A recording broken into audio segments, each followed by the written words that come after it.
রাদিয়াল্লাহু তাআলা আনহুর বাড়িতে গিয়ে পৌঁছে গেলেন। আমার নবী বিশ্বনবী সাল্লাল্লাহু আলাইহি ওয়াসাল্লাম যখন চলে গেছেন, ওই সময় দেখা যায় মক্কার পুরুষরা তো দূরের কথা, মক্কার সমস্ত মহিলারা তারা বলাবলি করতে লেগেছে, আরে আমার রাসূলুল্লাহ, আমার রাসূল চলে গেছে মদিনায়, আমার রাসূল চলে গেছে মদিনায়, এখানে আর আমরা থাকতে পারবো না। এরকম করে মেয়েরা আলোচনা করতে গেছে, পুরুষরা একের পর এক তারা চলে যাচ্ছে। ওই সময় কি করবো? মক্কার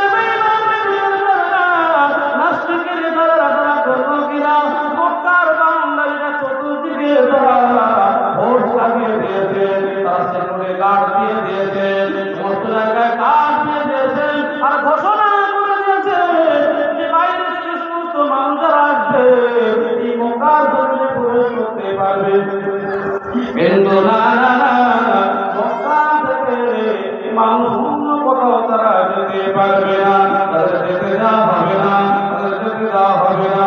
এই না মনে করে ওই মক্কার মহিলারা তারা আমার রাসূলকে এমন ভালোবাসত, এমন মহাব্বত করত, এত প্যার করত। দেখা যায় ওই মক্কার মহিলারা তারা একের পর এক আলোচনা করতে করতে দেখা গেল 8 থেকে 10 জন মহিলা তারা একত্রিত হয়েছে।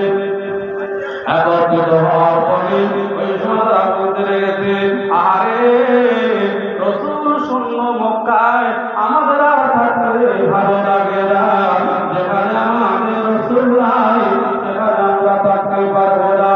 আমরা যেখানে রাসূল আছে, যেখানে আমাদের প্রিয় নবী আছে, যত কষ্ট হয় হবে আমরা রাসূলের কাছে চলে যাব, আমরা রাসূলুল্লাহর কাছে চলে যাব। এই না মনে করে 8 থেকে 10